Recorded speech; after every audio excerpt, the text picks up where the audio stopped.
साई बंदगी सतनाम। बंदी छोड़ सतगुरु कबीर साहिब की जय हो। आज हम जानेंगे सतगुरु नितिन साहब जी से एक सत्संग के माध्यम से कि जो चार राम हैं उन चार रामों का क्या वेद है। एक राम दशरथ का बेटा, एक राम गट गट में बैठा, एक राम का सगल पसारा, एक राम तीनों से न्यारा। यानी वो चौथा राम कौन सा है जो सबसे न्यारा है। तो आज जो इस वाणी के अंदर वेद छुपा है, सतगुरु नितिन साहब जी सत्संग के माध्यम से सारे के सारे वेद आज खोलने जा रहे हैं। तो आशा करते हैं सत्संग को आप पूरा विवेक लगा के और पूरी बुद्धि लगा के सुनेंगे। तो ये राम कौन सा राम है? जिस राम के सहारे सारा संसार चल रहा है, उस राम के सहारे चींटी से लेके बेल मछली तक चल रही है। बिना उस राम के एक पत्ता नहीं हिल सकता। लेकिन वो कौन सा राम है, इसको समझना पड़ेगा। जो दशरथ जी के राम है पुत्र, वो केवल हिंदुओं की पूजा करने योग्य है। हिंदू पूजा करते हैं उनको, मुसलमान पूजा नहीं करता उन राम की, ईसाई पूजा नहीं करता उस राम की, सिख पूजा नहीं करता उस राम की, बौद्ध और जैन धर्म वाले नहीं पूजा करते उस राम की। वो केवल हिंदुओं का पूज्य देव है। लेकिन कबीर साहब क्या कह रहे हैं? एक राम दशरथ का बेटा, एक राम घट घट में बैठा, एक राम का सगल पसारा, और एक राम तीनों से न्यारा। अब चार राम आ गए यहां पे। अब कौन सा राम किसका है, कौन कौन से राम की पूजा कर रहा है, अभी समझ में आ जाएगा। कहते हैं एक राम दशरथ का बेटा काया राम। जो बेटा है किसी का, काया किसी ना किसी की बेटा या बेटी है। आपकी काया भी किसी ना किसी का बेटा या बेटी है। तो पहला राम काया राम, एक राम दशरथ का बेटा काया यानी तन राम, एक राम घट घट में बैठा, वो कौन है? जीव राम। जीव, आपकी काया में आपका जीव, मेरी काया में मेरा जीव, सबकी काया में सबका जीव, जिसको जीवात्मा बोलते हैं। जीवात्मा नाम सुना ना, जीवात्मा, ये दूसरा राम है। यही जीवात्मा पहले राम को चलाती है, यानी आपका जीव आपकी काया को चलाता है। राम जी का जीव राम जी की काया को चलाता है। हनुमान जी का जीव हनुमान जी की काया को चलाता है। हम सब का जीव हम सब की काया को चलाता है। तो एक राम दशरथ का बेटा तन राम, एक राम घट घट में बैठा जीव राम, एक राम का सगल पसारा। ये कौन सा राम है? ये मन राम है। इसी ने सारा पसारा डाल रखा है, इसी ने सारा संसार बसा रखा है। किसी का एक छोटा सा मकान है, उसके मन में संतुष्टि नहीं है, अब वो पसारा डाल रहा है। एक नहीं 2 मंजिली होना चाहिए, 2 बना लिया, 2 नहीं 3 होना चाहिए, 3 बना लिया, 3 नहीं 4 5 6 100 मंजिली बना के बैठा है।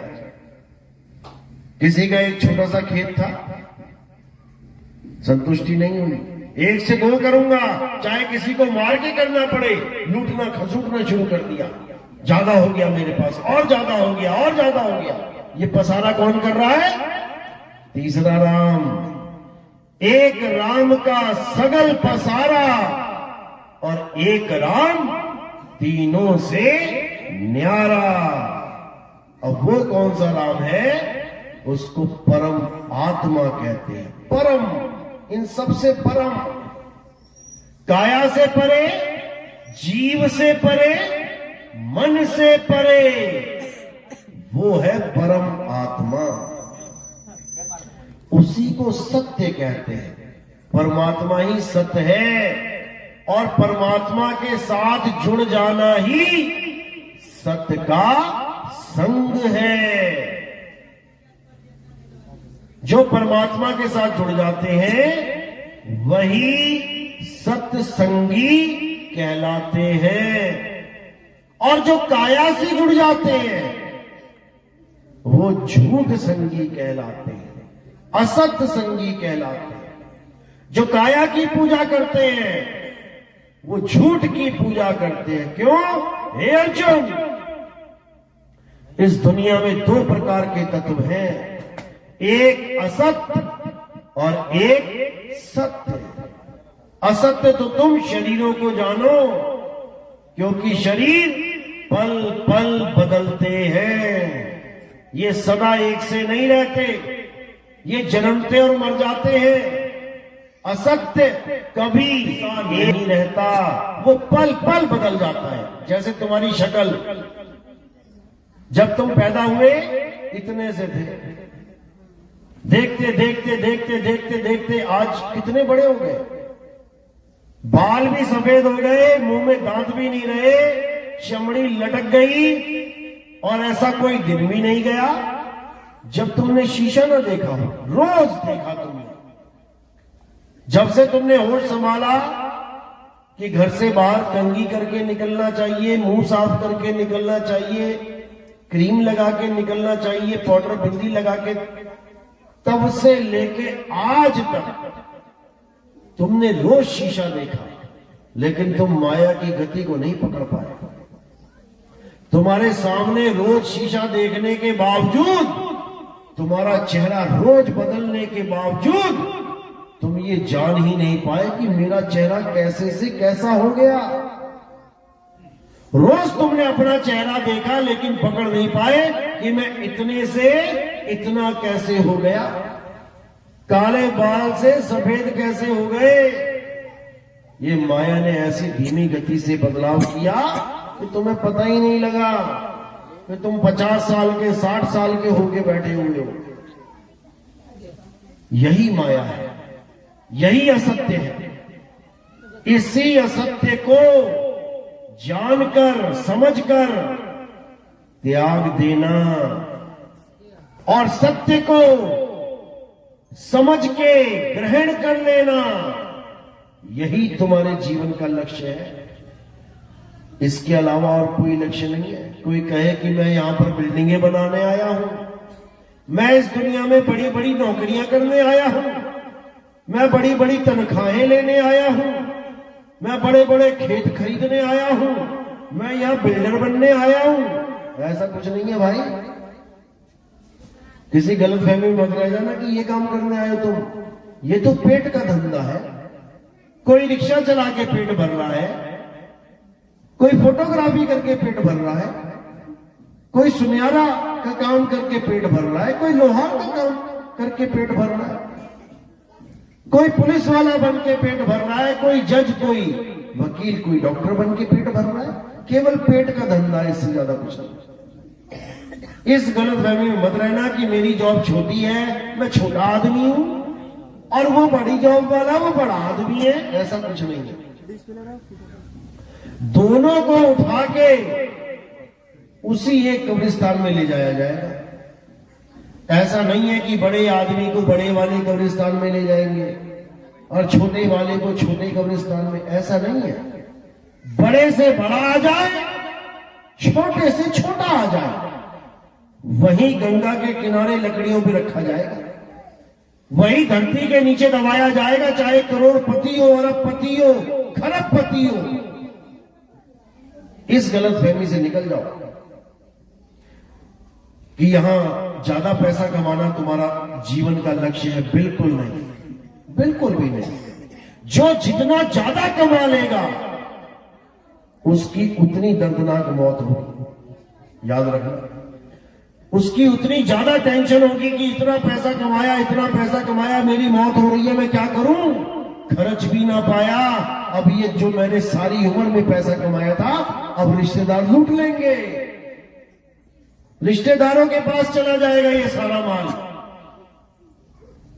उसकी तो और हालत खराब होने वाली है। भिखारी जाएगा, कहेगा अरे छोटी सी झोपड़ी है, चल हट, इसका भी क्या लोभ करूं। अब तो परमात्मा के पास जाने की तैयारी है और करोड़पति का सारा ध्यान उसकी माया में रह जाएगा, उसकी दुर्गति होगी। तो यही कबीर साहब समझा रहे हैं, आए हैं तो जाएंगे, राजा रंक फकीर, एक सिंहासन चढ़ चले और एक बंधे जंजीर। बस दो ही तरीके हैं तुम्हारे पास, जब शरीर छूटेगा, मौत आएगी, केवल दो तरीके हैं। क्या करना है, या तो जंजीरों में बंधे चले जाओ, पकड़ के यमदूत आएंगे, मार मार के ले जाएंगे, या फिर उस मालिक के सिंहासन पे बैठ के चले जाओ। एक सिंहासन चढ़ चले और एक बंधे जंजीर। अब इतना समझ, तो जंजीरों से कौन बंध के जाएगा, जिसके प्राण इन 9 दरवाजों में से निकलेंगे, आंख में से, कान में से, नाक में से, मुंह में से, लिंग में से, गुदा में से, जिसके यहां से निकल गए वो तो गया 84 में, उसकी तो वो हालत होगी कि वो सोच भी नहीं सकता। गली गली में खाल उतारी जाएगी उसकी, देखो बकरे खड़े हुए हैं, मुर्गियां खड़ी हुई हैं, गर्दनों पे छुरियां चलेंगी, कोई बचाने वाला नहीं, कोई FIR नहीं, कोई रिपोर्ट नहीं, कोई रिश्तेदार नहीं बचा पाएगा, कोई पुलिस वाला, कोई जज, कोई वकील, कोई कुछ नहीं कर पाएगा। सब अपना अपना मस्त है और बकरा चौक पे खड़ा हुआ है कटने के लिए। वही दुर्गति तुम्हारी हो जाएगी। कोई बचाने वाला नहीं है, बचाने वाला है तो केवल एक है।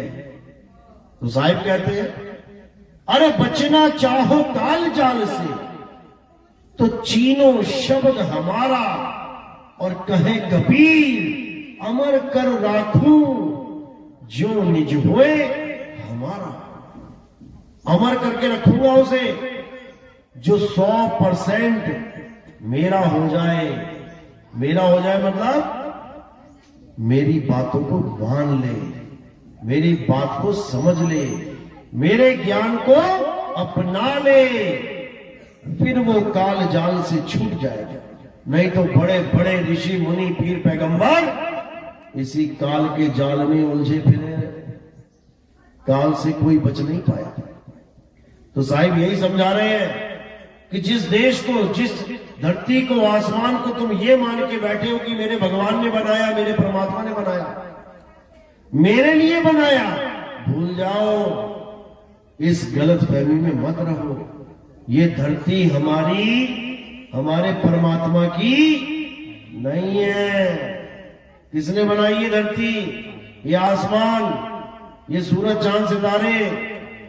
साहिब समझा रहे हैं, अरे 3 लोक एक जेल है, पाप पुण्य 2 जाल, सारा जग भोजन बना, खाने वाला काल। ये सारा जग भोजन है। जैसे तुम खेतों में लगा दो गाजर मूली, तुम ही लगा रहे हो, और उखाड़ने कौन जा रहा है? तुम ही जा रहे हो। जिसने ये खेत सजाया है वही उसको उजाड़ने जाता है। तुमने फसल लगाई गेहूं की, बड़ी अच्छी बात है, लगा दी, लहला रही है, अच्छी बात है, पक गई, अच्छी बात है, अब काटने भी तुम ही जा रहे हो। यानी जिसने ये खेत बसाया है 3 लोक रूपी, वही इसको खा रहा है और किसी को समझ भी नहीं आ रहा है। तुम्हारे सामने खा रहा है और तुमने देखा भी है उसको खाते हुए। तुमने काल को देखा है? किसी ने काल को देखा आज तक? किसी ने उस काल को देखा जो सारी दुनिया को खा रहा है? नहीं देखा। महाभारत में गीता देख लेना YouTube पे, उसमें देख लेना कृष्ण जी का विराट रूप। जब तुम विराट रूप देखोगे तो क्या देखोगे? 6 फुट के कृष्ण जी 1000 लाख करोड़ फुट के हो गए, बड़े बड़े बड़े बड़े अनंतों शरीर उनके साथ लग गए। कृष्ण जी तो एक थे ना, तो ये बाकी कौन खड़े हो गए साथ में? इतने सारे शरीर खड़े हो गए कि अर्जुन हाथ जोड़ के कांपने लगा, प्रभु मेरी हालत खराब हो रही है, ये कौन हो आप? तब उस काल ने अपने बड़े बड़े जबड़े खोले और एक तरफ से सारी दुनिया के लोग उसके मुंह में जाने लगे। देखा कि नहीं देखा? देखा है ना? आगे याद आ जाएगा, धीरे धीरे आएगा। तो एक तरफ से उसके मुंह में जाने लगे, एक तरफ सबको चबाने लगा। तुम्हारी मां, तुम्हारा बाप, तुम्हारे बच्चे, तुम्हारी बहन, तुम्हारे पड़ोसी, तुम्हारे गांव वाले, तुम्हारे शहर वाले, तुम्हारे देश वाले, तुम्हारे संसार के जितने भी लोग हैं, सब उसके मुंह में जाने लगे और सबके सिरों को चूरा बना बना के वो चबाता रहा। अर्जुन कहता, महाराज सारे संसार के लोग आपके मुंह में जा रहे हैं, सारी कौरवों की सेना आपके मुंह में जा रही है, यहां तक कि हमारे बड़े बड़े योद्धा वो भी आपके मुंह में जा रहे हैं। इन्हें तो छोड़ दो, ये तो सत्य के लिए खड़े हैं, ये तो धर्म का युद्ध कर रहे हैं, अधर्म से लड़ रहे हैं, इन्हें तो छोड़ दो। तो क्या बोला उन्होंने? हे अर्जुन, तुम 5 के अलावा सब मारे जाएंगे, सब। तो क्या 5 बच गए? ये तो एक छलावा है, धोखा है। ये 5 बच गए, वो 5 भी मारे गए। कहां मरे जाके? हिमालय पे। हिमालय में मरे 5 जाके। साथ में द्रौपदी भी मरी और वो कुत्ता भी मरा जो साथ में गया था। और तुम्हें हैरानी होगी कि जब युधिष्ठिर ने जाके देखा स्वर्ग में, यहां तो मेरा कोई भाई है ही नहीं, यहां द्रौपदी है ही नहीं, ये कहां चले गए? तो यमराज उनको नरक में लेके गया। कहता, ये बैठे तुम्हारे भाई नरक में, अर्जुन नरक में, नकुल सारे नरक में, भीम, सहदेव सारे नरक में, द्रौपदी नरक में बैठे। दिमाग चकरा गया, ये क्या हो गया? क्यों नरक में बैठे हैं? इसकी कहानी आपको कभी और सुनाई। और जब कौरवों को देखा तो सारे स्वर्ग में बैठे थे। अब ये स्वर्ग में क्यों बैठे हैं, इसकी भी कहानी कभी और सुनाई। तो काल कौन है? वही काल है जो सारे संसार को खाता है, और कह के खाता है, बता के खाता है, और तुमसे गवाता भी है। तुम गाते भी हो, मारने वाला है भगवान, गा रहे हो, बचाने वाला है भगवान। बताओ, एक ही आदमी मार भी रहा है, बचा भी रहा है, तो ये क्या खेल चल रहा है भाई? हमने तो ये सुना था कि मारने वाले से बचाने वाला बड़ा होता है, हमने तो ये सुना था। यहां तो कहानी कुछ और चल रही है। खुद ही बस्ती में आग लगा दो और खुद ही पाइप लेके पहुंच जाओ, खुद ही लोगों के तेजाब फेंक दो और खुद ही मलहम लगाओ। इतना बड़ा धोखा इस जीव के साथ। लेकिन कबीर साहब समझा रहे हैं कि ये काल बहुत होशियार है मेरे भाई, इस काल से बच लो। ये मौका मिला है, एक मौका है इंसानी जन्म। अगर इस इंसानी जन्म में तुम बच गए तो समझ लो कि बेड़ा पार हो गया। नहीं तो उसके बाद ये इंसान जन्म भी नहीं देता। 84 लाख बार घुमाएगा तुम्हें कुत्ता बिल्ली बना के, गली गली में तुम्हें सुअर बिल्ली कुत्ता नाली का कीड़ा बना के घुमाएगा।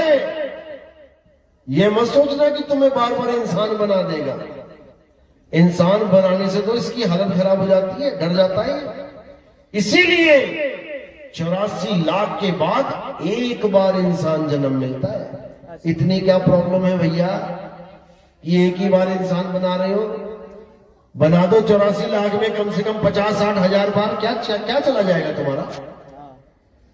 क्यों 84 लाख के बाद एक बार इंसान बनाया जा रहा है? क्योंकि इसको पता है कि जो इंसान बन गया तो कबीर साहब कहीं ना कहीं से आके ज्ञान समझा देंगे उसको, और वो निकलने की तैयारी कर लेगा। मेरे जीव, मेरे तो नहीं कहूंगा, परमात्मा के जीव एक एक करके निकल जाएंगे तो मेरी दुनिया खाली हो जाएगी। ये काल भगवान की सोच है। एक एक जीव के लिए वो पूरी जान लगा देता है लड़ने में। अभी तुम्हें नहीं पता इस काल भगवान के बारे में। ये काल कौन है तुम्हें पता है? ये काल ब्रह्मा विष्णु और महेश जी के पिताजी हैं। पिताजी कृष्ण मत समझ लेना उसको कि वो कृष्ण जी थे। गीता में कृष्ण तो एक है, और कृष्ण जी तो लहसुन प्याज भी नहीं खाते, क्योंकि कृष्ण जी के भगत भी नहीं खाते, और वो इंसान को खा रहा है। कुछ तो अलग होगा, इसीलिए उसका नाम काल रखा गया है। कालों का काल महाकाल। अब उसी काल की जो सृष्टि है उसको ब्रह्मा विष्णु महेश चलाते हैं। ब्रह्मा जी पैदावार करते हैं। जो तुम पैदा हुए हो यहां दुनिया में, किसने किया? ब्रह्मा जी ने किया। तुम्हारी पालना करते हैं गर्भ में, किसने किया? विष्णु जी ने किया। और तुम्हारा संहार करते हैं हार्ट अटैक लगा के, कौन करता है? शंकर जी करते हैं। ये जो दिल की धड़कन है, इसको रोकना शंकर जी का काम है। अगर वो अपना काम पूरा ना करे तो डॉक्टर सर्टिफिकेट नहीं दे सकता तुम्हें, डेथ सर्टिफिकेट। जो शंकर जी का डमरू है वो यही है। ये जो डम डम डम डम डम डम दिल धड़क रहा है तुम्हारा, ये शंकर जी का डमरू है। जब तक ये डमरू चल रहा है, यानी शंकर जी ने कांड नहीं किया, तुम्हारा खात्मा नहीं किया। और जब तुम्हारा खात्मा होने वाला होता है, तब यही दिल तांडव करता है, डम डम डम डम डम डम डम। देख लेना कभी कहीं तुम्हारा झगड़ा हो जाए, किसी से कोई लफड़ा हो जाए, गाली गलौज हो जाए, मारपीट हो जाए, अपने दिल पे हाथ लगा के देखना, ये 10 गुना स्पीड से भाग रहा होगा। यही तांडव है। और तांडव करने के बाद एक का सफाया हो जाता है, मार दी गोली। तो शंकर जी का काम संहार करना, ब्रह्मा जी का पैदावार करना, विष्णु जी का पालन करना। ये तीनों किसके हुक्म में काम कर रहे हैं? अष्टांगी माया के हुक्म। माया ही इनको हुक्म देती है कि ये सारे काम करो। इसके बारे में तुम्हें कहां मिलेगा पढ़ने को? श्रीमद् देवी भागवत महापुराण। पुराण पढ़ो। श्रीमद् देवी भागवत महापुराण में जब तुम पढ़ोगे तब तुम्हें समझ में आएगा कि माता ही ब्रह्मा विष्णु महेश को पैदा करती है और तीनों की ड्यूटी लगा देती है कि ब्रह्मा तू ये काम करेगा, विष्णु तू ये काम करेगा, शंकर तू ये काम करेगा। अब वो पूछते हैं माता किसके लिए ये काम, किसके लिए करे? हमारे पिता कौन है?